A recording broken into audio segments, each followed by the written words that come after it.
Série Eventos Finais. Olá, tudo bem com você? Eu sou o pastor e jornalista Michelson Borges, sou editor da revista Vida e Saúde, da Casa Publicadora Brasileira, e estou acompanhado aqui de meus amigos, meus colegas, Wellington Barbosa, Márcio Nastrini, são editores da revista Ministério, também trabalham com livros e fazem outras coisas mais aqui na CPB. Estamos aqui juntos para tratar de um tema muito importante que tem que ver com a volta de Jesus, os eventos que antecedem a volta de Jesus, e estamos iniciando uma série aqui de vídeos nos quais trataremos de temas relacionados com esse livro aqui, Eventos Finais. O momento que estamos vivendo é bastante oportuno para refletir sobre isso, não só sobre os eventos, mas especialmente falar sobre a pessoa que os eventos anunciam, que é o nosso Senhor Jesus Cristo. O capítulo que nos coube aqui como equipe, como colegas para debater, é justamente um dos primeiros, quando sucederão essas coisas.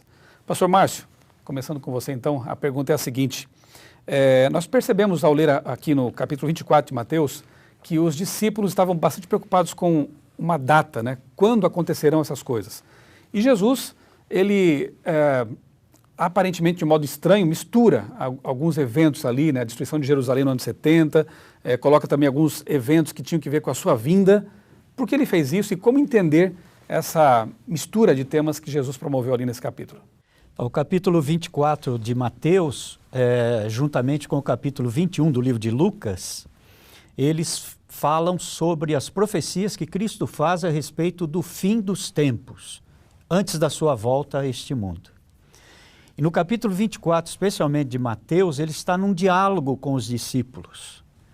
E ali então eles percebem que em algum momento Cristo está falando sobre o fim da sua trajetória terrestre, está falando também que haveria alguma coisa para Jerusalém que iria acontecer, iria ocorrer, e está falando também sobre o fim de todas as coisas na terra.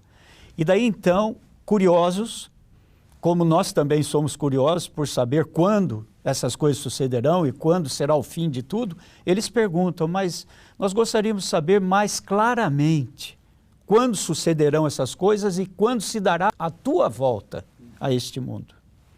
Então Jesus deixa pontuado em Mateus 3 sessões bem distintas. Na primeira sessão ele fala de sinais gerais, terremotos, doenças, epidemias, guerras, fomes.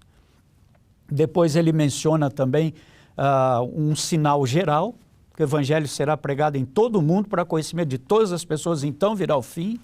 Daí ele vai para os sinais mais específicos, clareando um pouco mais a sua resposta. Mas ele não diz o dia, nem a data, tampouco quando ele voltaria. Aí ele menciona, mas antes de eu voltar, o sol escurecerá, isso acontece em 1780, não é? O dia escuro, 19 de maio. Acontecerá que as estrelas cairão do firmamento, isso aconteceu em 1833, já, né? E haverá também tremendos abalos, diz o livro de Lucas, né? Até mesmo os homens desmaiarão de terror diante dessas coisas que sucederão pertinho da volta de Cristo. Aí ele retorna ao assunto, quando sucederão essas coisas, mostrando que para o tempo dos seus discípulos também ocorreria algo com Jerusalém. Aí ele fala da destruição de Jerusalém. Ele diz, mas vocês quando virem Jerusalém cercada, vocês fujam. E quem está fora, não entre. E quem está dentro, fuja para que não seja pego desprevenido, né? Então ele faz essa integração dos sinais gerais, sinais específicos, sem mostrar nenhuma data de tempo, mas esses sinais são realmente indícios e macro tendências de que nós estamos perto da volta de Cristo a esse mundo. Muito bom. A gente vê que a preocupação deles parecia ser com o tempo mesmo, Quando isso vai acontecer, E de fato, aqui nesse capítulo que nós estamos estudando, do livro Eventos Finais, Ellen White faz uma advertência com relação a essa preocupação, Para nos preocuparmos mais com o nosso preparo, com aquele que vem, não tanto com quando ele virá. Pastor Wellington, com base nesse capítulo, quais são as advertências que Ellen White nos dá com respeito a essa questão de marcar datas? Primeiro ponto, ela destaca o fato de que o próprio Jesus disse que ninguém sabe o dia nem a hora, Então esse é o primeiro ponto que fica claro. Ela retoma essa fala de Jesus, o pastor Nastrini já mencionou ela, se encontra ali no capítulo 24 de Mateus, E aí nós passamos a pensar um pouquinho a respeito das implicações. Se nós soubéssemos a data da vinda de Jesus, né? E ela reflete então a respeito desse assunto. Existe uma parábola no capítulo 25, né? Ou as parábolas do capítulo 25 de Mateus, elas apontam para uma questão de preparo, né? E elas são antecedidas por uma pequena parábola no capítulo 24, no final dessa descrição que o pastor Nastrini apresentou aqui, que é a parábola... Profético, né? Isso, né? Que é a parábola do servo bom e do servo mau. Né? Então ela diz assim, o servo mau, qual que é a atitude dele? Ele pensa assim, o meu senhor tarde virá. E aí, como ele sabe, como ele pressupõe que o senhor tarde virá, né? Então ele acaba agindo de maneira displicente. Então Ellen White ela apresenta o assunto dentro dessa perspectiva. Se nós soubéssemos a data, ela diz assim, muitas pessoas não aproveitariam isso para se preparar. Na verdade, elas agiriam com displicência, para dizer assim, não, eu posso me alongar nisso aqui até tal período, porque Jesus vai voltar depois. Né? Então, essa displicência acaba sendo um dos motivos pelos quais Deus não anunciou o dia da sua vinda. Uma palavra que se usava antigamente era procrastinar. Procrastinar. Queriam retardar o preparo. Retardar o preparo. Né? Além desse detalhe, que é muito importante dentro dessa discussão, nós temos um outro ponto, né?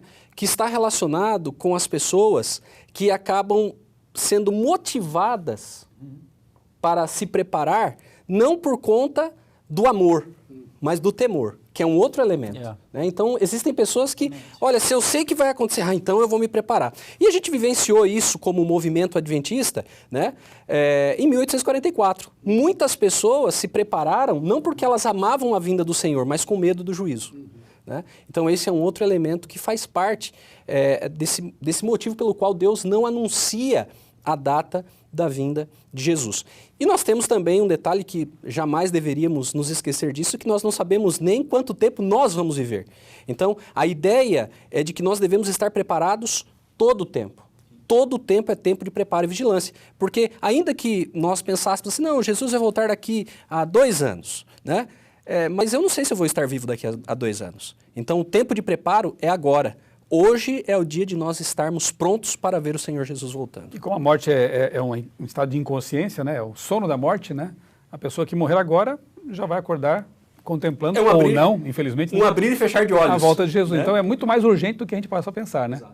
É o tempo que nos resta, na verdade. Bem, um outro tópico que ela aborda aqui no capítulo, pastor Nastrini, é a questão de que não há mais períodos de tempo, né, proféticos após 1844. Que é o término daquela grande profecia, né, de Daniel 8 e 9 ali, né, 2.300 tardes e manhãs. Isso também nos serve de advertência para evitar esse mesmo problema, né, de marcar datas. Por amor e por misericórdia, como já foi mencionado, Cristo deixou que eles mesmos pudessem compreender a totalidade dessa questão da tardança ou da iminência da volta de Jesus, né? Ou seja, Cristo está perto ou está longe de voltar? Porque se ele desse tudo de prato feito, vamos dizer assim, para os discípulos, então eles ficariam ociosos, eles ficariam com uma vida espiritual sem ser santificada, eles poderiam morrer sem estar salvos para o reino dos céus, no sentido de estar no reino da glória, né? Então, Cristo, por amor e por misericórdia, ele não marca o dia nem a hora. Por quê? Porque nós somos assim, né? Nós temos essa tendência. Se eu souber que amanhã ou depois eu tenho que fazer algo para não ter aquela enfermidade, não é? Eu vou procurar fazer. Mas se eu tenho que me preparar todo dia, prevenindo para não ter aquela enfermidade, então dificilmente eu faço. Então Cristo deixou assim, olha, vocês agora, vocês têm, vamos dizer, o ângulo completo daquilo que vocês precisam saber. E daí, na Bíblia também é a mesma coisa. Nós temos várias profecias de marcação de datas. 1260 anos, da Idade Escura e perseguição, não é? Religiosa. Depois nós temos aí quando deveria a verdade ser restaurada e deveria surgir um povo remanescente que pregaria essa mensagem. Nós viemos exatamente num tempo profético, não é? De uma profecia com uma mensagem profética e uma mensageira profética. Nenhum outro povo veio nessa época. Então, por isso que Ellen White fala, agora vamos ter eventos que vão estar caminhando como mega tendências e anunciando. E ela diz mais, no grande conflito, e aqui também ela deixa entender que esses eventos e essas mega tendências vão se tornando cada vez mais trágicos e mais frequentes. Intensidade e frequência. E frequência.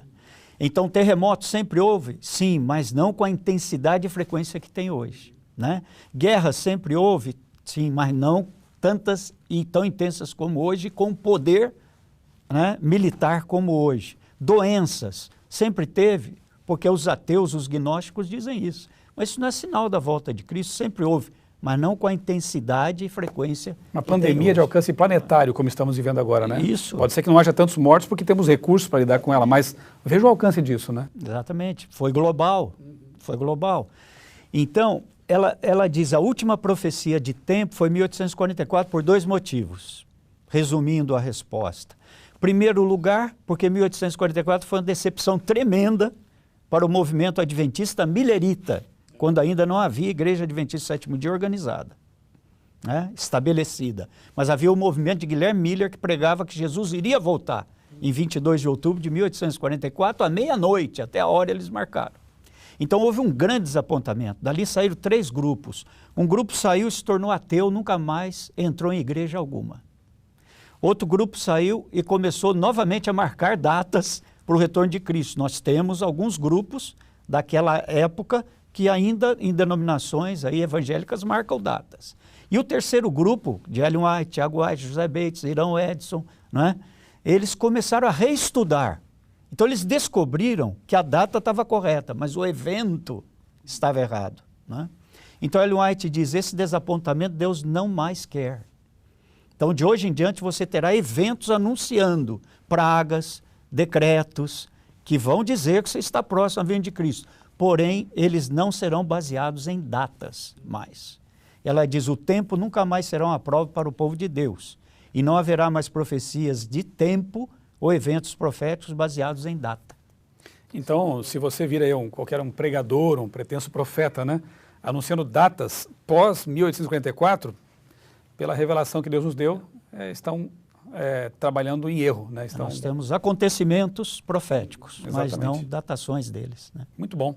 Pastor Wellington, outro fato interessante que ela destaca aqui nesse capítulo é que Paulo e Ellen White, ambos, entre outros, né, esperavam Jesus voltar para o tempo deles. Né?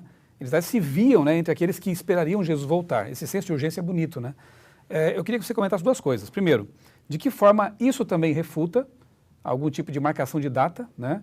Porque se já esperavam para aquele tempo e poderia ter se dado aquele tempo, e que lição espiritual podemos também extrair dessa atitude deles e de outros que esperavam realmente para os seus dias a volta de Jesus?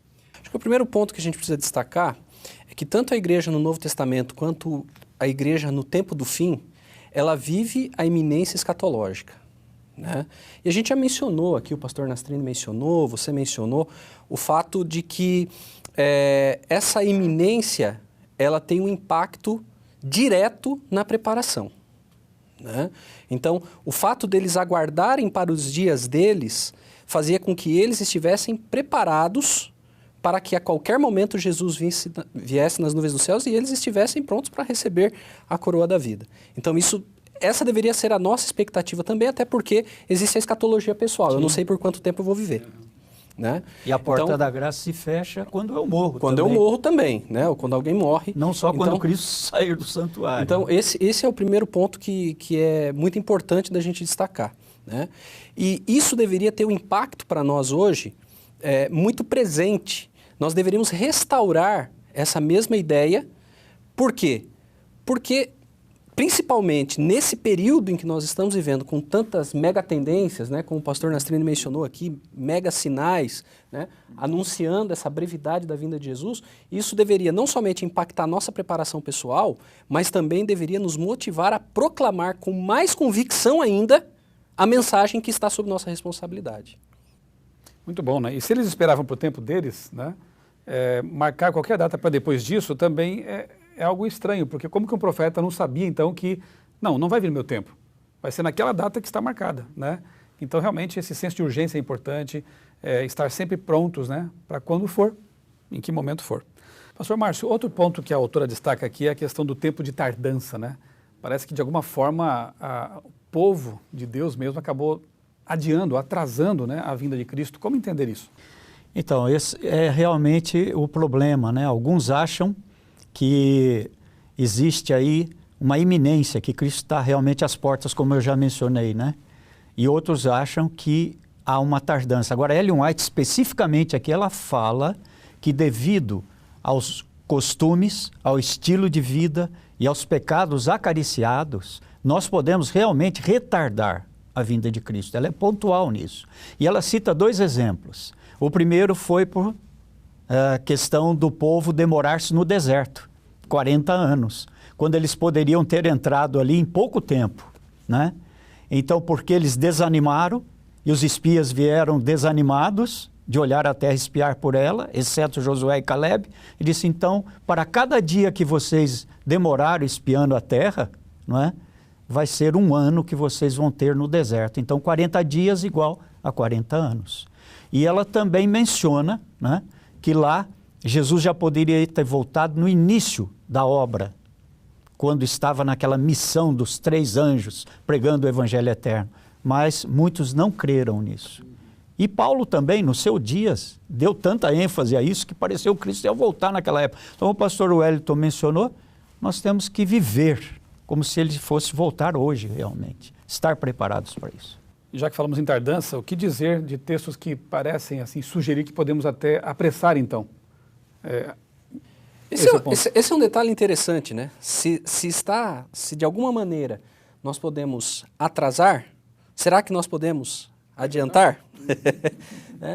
E aí eu sigo num sentido oposto ao que o pastor Nastrini mencionou das características, né? Ele falou, olha, se o espírito mundano, né? É só inverter então, né? Exatamente. A equação aí, né? E aí o que eu diria é o seguinte, para ser bem pontual nesse sentido, é necessário que nós sejamos maduros espiritualmente. Quando o cristão é maduro espiritualmente, ele espelha o caráter amoroso de Jesus. Se ele espelha o caráter amoroso de Jesus, ele vai ter uma vida espiritual frutífera. E qual é uma das principais evidências de uma vida espiritual frutífera? É um povo que ama o próximo, serve o próximo e prega o evangelho ao próximo. E quando esse evangelho for pregado a todo mundo por meio desse povo que espelha o caráter amoroso de Jesus, que por meio da sua vida demonstra que tem andado com Jesus, então nós teremos cumprido a nossa missão e Jesus poderá voltar. Amém. Bem, o capítulo termina com um diálogo bem interessante aqui de Ellen White com um irmão daquele tempo. Ele chega e pergunta assim, Sr. White, quanto tempo falta para Jesus voltar? Ela pergunta assim para ele, devolve a pergunta, né? E se eu lhe dissesse que faltam 5 anos, você mudaria alguma coisa em sua vida? Ah, sim, eu mudaria algumas coisas, né? E se eu lhe dissesse que faltam 10 anos, você mudaria? Também mudaria. E se eu dissesse que são 20 anos? Bem, acho que não tanto, né? Ele foi honesto. Então, veja como é perigoso relacionar esse preparo com a data, com o prazo, com eventos, né? Estejamos todo momento preparados para a volta de Jesus. E isso a gente faz vivendo o Evangelho, né? Cada dia, mantendo nossa comunhão pessoal com Deus, e assim, seja quando for a nossa morte ou a volta de Cristo, estaremos preparados. Que Deus abençoe grandemente sua vida e que essa série aqui, Eventos Finais, seja realmente um momento para você parar e pensar em que é necessário que você mude seu procedimento, a sua vida, a sua relação com Deus, e que essa série seja uma grande bênção para você e sua família.